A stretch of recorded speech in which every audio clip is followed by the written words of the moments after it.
ಚಲಿಸಿತು. ಬದರಿನಾಥ ಧಾಮದಲ್ಲಿ ದಿವ್ಯ ಧ್ವನಿ ಮೂಡಿತು.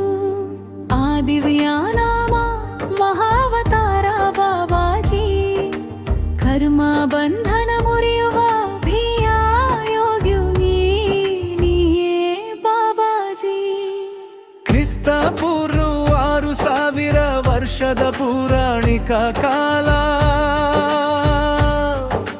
ಬದರಿನಾಥ ದೇಗುಲದಲ್ಲಿ ಮೌನದ ಮಹಿಮಾ ಪಾಲ. ಪೂಜಾರಿಗೆ ಕಾಣಿಸಿಕೊಂಡ ದಿವ್ಯ ಪ್ರಕಾಶ. ಕಲಿಯುಗದಲ್ಲಿ ಬರುವೆನು ಎಂದ ದಯಾ ಶಾಸನ ವಾಚ. ಚರಣ ಚರಣ ಬಾಬಾಜಿ ಎನ್ನುವ ನಾಮದಲ್ಲಿ ಅವತರಿಸುವೆನು. ಧರ್ಮದ ದಾರಿಯಲ್ಲಿ ಕರ್ಮ ನಿಯಂತ್ರಿಸುವ ಜ್ಞಾನ ಹೋಗುವೆನು. ಕ್ರಿಯಾಯೋಗವೇ ಮಾರ್ಗ, ಶುದ್ಧ ಆತ್ಮದ ಕಿರಣ. ಸಾಧನೆಯ ಬೆಳಕಲ್ಲಿ ಮುಕ್ತಿಯ ಸುವರ್ಣ. ಒಂದು ಸಮುದಾಯ ಧರ್ಮ ತಪ್ಪಿದರೆ ಇನ್ನೊಂದು ನಿರ್ಮಾಣ. ಗುರುವಿನ ಶಿಷ್ಯರ ಮೂಲಕ ಧರ್ಮ ಪುನರುತ್ಥಾನ. ಯೇಸು ಮೊಹಮ್ಮದ್ ರಾಘವೇಂದ್ರ ಕರುಣೆ. ಸಾಯಿ ವಿಹಿರಿ ಯೋಗಾನಂದರ ಸಾಧನೆ.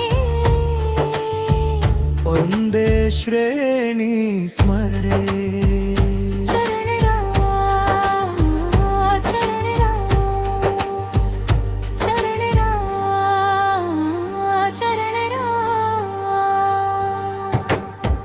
ಈ ಮಾತು ಹೇಳಿ ದೇವರು ಅಂತರಧಾನ.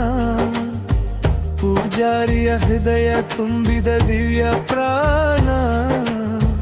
ಅದೇ ರೂಪದಲ್ಲಿ ಮೂರ್ತಿ ಪ್ರತಿಷ್ಠೆ ಮಾಡಿದ.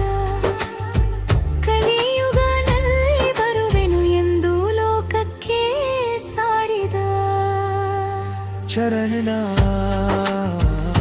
ಚರಣ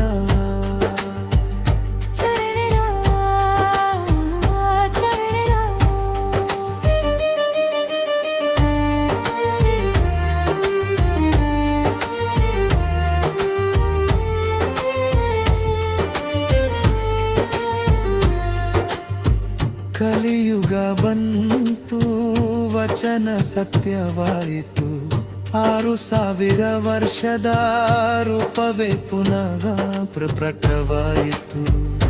ಅದೇ ದಿವ್ಯ ಮುಖ, ಅದೇ ಕಿರಣಮಯ ಕಣ್ಣು. ಬದರಿನಾಥದಿಂದ ಬಾಬಾಜಿ ಒಂದೇ ತತ್ವದ ಬಿಂದು.